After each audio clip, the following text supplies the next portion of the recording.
Alright guys, welcome to my very first episode of my podcast, The Malay Golfer. So now I doing podcast No lah, I mean the point of this podcast is for me to share my story, share my golfing journey on how I become here, or how I got here, and to hopefully inspire some younger ones lah. So for those who don't know who is this Malay Golfer, the Malay Golfer is me lah. I'm Syafiq bin Rahman. I'm 29 this year. Okay, I may look a bit young, but 29. I'm 29 this year in August.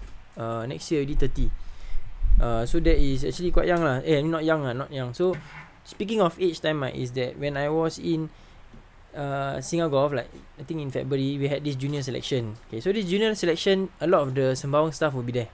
Okay, so to witness what's going on and how we do our stuff. Okay, so as I was walking down the stairs, then they all gather at one corner.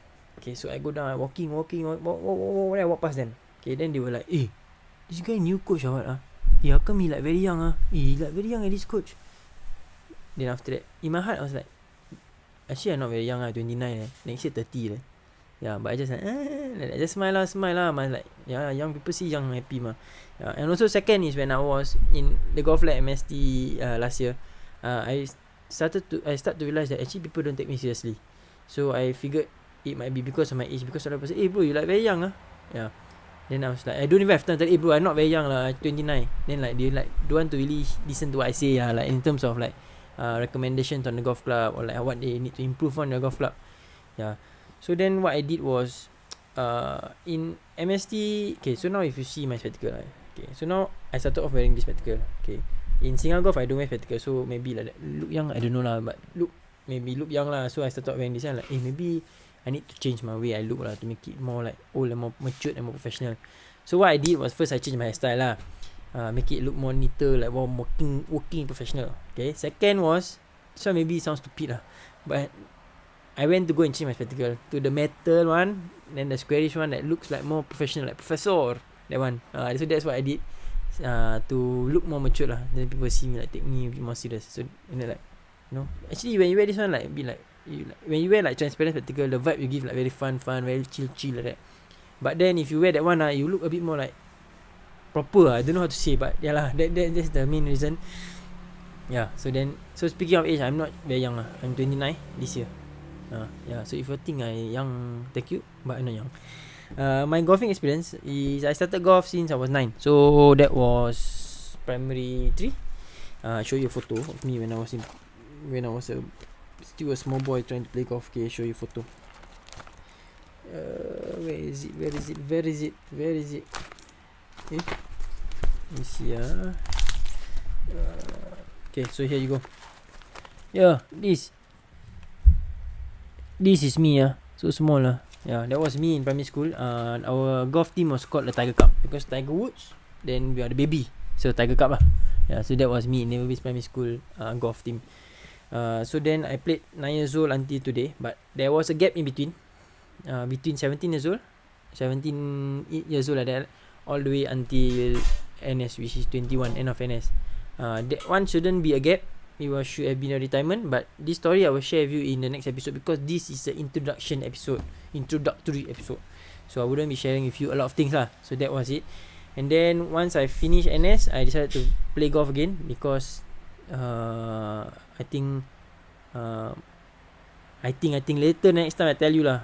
Then after I went to university in NUS in 2017. I was given the honour to be the team manager and also the vice captain over my time there. I also managed to play in the Taiwan University Games so as a golf player. Go there, kena kicap, kena bungkus, go there rabak, then come back Yeah, so that was a eye-opening experience as a golfer, because actually they very good as in the university level. So my current role, I am a golf coach in Singapore Golf. That is based in Sembawang Country Club. So we do all kinds of programs. We do junior programs, adult programs, 1-to-1 sessions, group sessions, corporate trials, corporate lessons.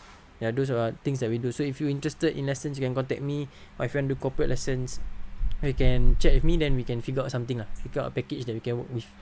Okay. The dream my dream is to be able to compete again. Okay, so right now don't only say PGA Tour level lah. So I'm currently here. Okay, PGA Tour level is above the screen, over already. Okay, we talk about local touring professionals. So we have like James Liao, Hadi, Nicholas Chia, Mario Mamat, who else? Joshua Yap, Gregory Fu. This is the level. Okay, PGA Tour level above the screen now. Cannot see. So they are here. Okay, I am of course here. So there is this gap. So I want to close this gap. I want to go up to be this level, this gap. So that is the dream, to be able to compete with them lah, in terms of the scores and everything. So right now I try to play in local pro events, and hopefully see how that works out lah. Whether I will try to go for tour or whatever, that one next time we will talk about it. But right now that is the aim, to bring up my game level up. At the same time, of course, I'm still coaching. I'm still trying to absorb as many knowledge as I can, in terms of swing mechanics and how people swing the golf club and how to make them improve faster lah. So those are the two things lah. So the thing about golf and age is that even if you're old, it's not like football or this. So when you're 30, your value already like no more value already. You cannot really play in the EPL anymore, right? So you see Ronaldo, not Ronaldo, you see a lot of the players once like 28, 29, they start to drop out, like Lingard example. It's because when you're older, you're not you're not deemed as fit as like those who are in the 20s or the younger players. But golf is not the case. If you're older, there are avenues for you to compete at that level. So for example, there is a PGA Champions Tour. So I think Ernie Els, Tongchai Jaidi, maybe Vijay Singh is inside. These are older guys that compete. So you still be able to compete even at the age. So I think with golf also, I think with age comes maturity and a bit more, I think, stability and everything lah. So it's very different from like being a footballer. So that's, to me, I think I'm thankful to be able to play golf lah. That's why. So hopefully someday we see lah, if whether want to compete or not, we will compete at a level we focus one thing at a time ah. Okay, so the purpose of this podcast is actually for branding. Everything also you must brand one. I'm not next time I want to become big. For branding, who knows, next time in the future this brand of the Malay Golfer can be something else. I don't know, but for now I just want to focus on creating the content. And in terms of content, making this podcast is easier for us to produce content. For me to produce content, because from this video I can like chunk it up and then I can post it, snippets of it on TikTok, on Facebook or Instagram, on socials. It's easier. And then after I write it out or put on blog or whatever, on web page, it's easier for me than if I were to think of something to write. I think it comes naturally when you speak the stories and you to write. And I think when you talk also, there is a sense of a bit more authenticity lah, more like it's nicer to, for me it feels a bit more natural lah. Then so that's why I decided that why not I just create this podcast lah, video what lah. I mean it's just a audio lah. Okay. The stories I'm going to share is because I think my stories or my journey has some relatability to a lot of players that are aspiring to be professional golfers, or like not professional golfers, to be golfers or to be professional athletes lah. So I think in that sense they can relate to it, and hopefully I can inspire them, because I don't think my journey was straightforward. So like if you know golf, you say that must have money then you can play. Unfortunately I didn't come from a lot of money. I was thankful that I was given the chance to swing the golf club with Naval Base Primary School as a CCA. So that is what I'm forever grateful to Naval Base Primary School. If they want me to teach them for free also can mana, but that one got no more golf already, I think. So that was what I'm grateful for. But of course I do want to acknowledge that even though I may not be I want to acknowledge that even so I know that I'm privileged to be able to swing a golf club, because not many people that was in my position that back then wouldn't be able to do so lah. So I'm very thankful for that, and that is something that I always remind myself lah. Okay. So I just want to share with you guys more story, because a lot of people are saying that I want to know how you become a professional golfer or golf professional or golf coach, or what it takes for them to be at this level. Like my level very high, but like to be like a golf coach for instance, what it takes to be there.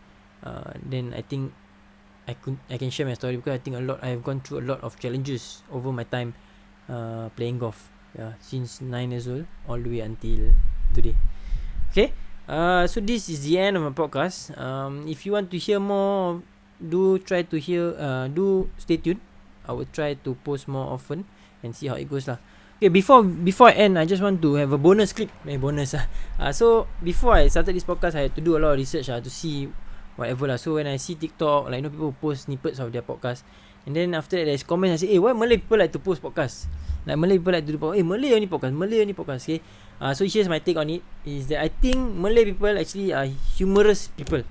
They are actually, when they speak, right, or like if you have friends that are Malay, then I think it's more fun in that sense . But however, if I were to take us and we put into words, we type, right, wow, the message a bit different already. Like cannot be as humorous as if you were to talk. So that is the main reason. So I think having them to vocalize it will be better lah. Then take picture, take small videos lah.